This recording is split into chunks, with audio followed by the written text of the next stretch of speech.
नमस्कार, welcome to my channel Savita and Dholi lifestyle.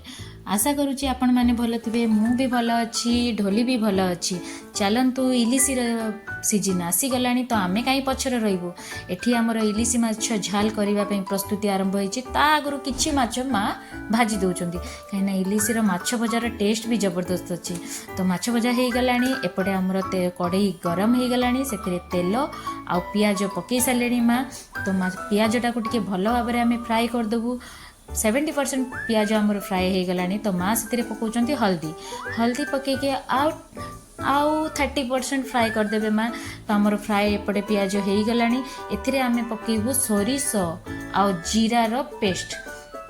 तो जेहेतु मन रखु सोरिष अच्छी कंचा सेटा जदि आमे फ्राए न करिबु ठीक से बहुत स्मेल करिवो।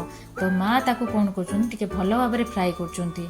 तो सेपटे देखु आमर पोड़ा चली आलू पोड़ा, कहीं भाई आज मन हो आलू पोड़ा खाइबे। तो सेपटे आमर प्रस्तुति होची भाई को खाइबा, एपटे आम खाइबा। तो एथि आमर मसला 70% में आपनकर 60% होची। तो से माँ पकाउछंती लुण, कंचा लंका, जी आमर खड़गपुरी मसला आउ तीखा लाल पाउडर। तो माँ ए पकई भल भाव में मसलाटा को टिके कषी देबे। तो आमर मसला 80% हो गला। आमे एबे पकेबू टमाटर प्यूरी। तो जेहेतु टमाटर आपन जानिथिबे सबुआडे चर्चा टमाटर रेट। तो सेतिपई माँ आउ काटिकी ताकू दौना प्यूरी कर देइछन्ती, कहीं काटिकी देले भाई जेब खाली आमर ही हम। तो माँ को कौन कर तार प्यूरी करके दे देइछन्ती। तो मसला को एठी भल भाव में आम कषिया छाड़ देइतिलु। तो सेतिरे आमे पकेबू कंचा माछ, कहीं आमर एटा कंचा माछ इलिशी झाल होची। तो माछ एठी पकई देलु, आहिस्ता से आमे ताको डांगेबू, कहीं कंचा माछ जेहेतु अच्छी भांगी जीवो। ताकू आमे मिनिमम 5 मिनिट छाड़देबू। माछटा भी मसलाटा को टिके सक करिवो, नले भल लागिवनी। तो एठी हमरो ऑलमोस्ट हो गला मसला और माछ फ्राए। तो एथिरे आमे एबे ढालिबू किछि भुसुंगा पत्र। तो ढोली एठी भुसुंगा पत्र पकई देछि। कंचा माछरे जाल करछन माने भुसुंगा पत्र पकैया पई भूलिबेनी, नले टेस्ट एते खास आसीबनी। तो भुसुंगा पत्र पकईकी आमे ताको भल भाव में कषिया पई छाड़ी देलु।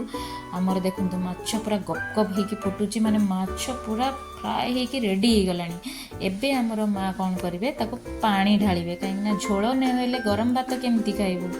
तो सेतिपई ताको आहिस्ता से डांगेई सारी माँ एठी ढालिबे पानी। तो पानी ढाली सारिकी एठी आमे ढांकुणी देकी ताकू 10 मिनिट छाड़ी देबू। कहीं माछटा भी पानीटा भी भल भाव में फुटिवा दरकार, ता झोलटा भल भाव में फुटिवा दरकार, ना कलर भी भल से आसीबनी, टेस्ट भी लागिबनी। तो ताकू आमे ढांकुणी की 10 मिनिट छाड़ दउचु। सेपटे आमर जेहेतु बो मोर खाएनी समुद्री माछ, तो ता पई भी माछ सोरिष झाल हबो।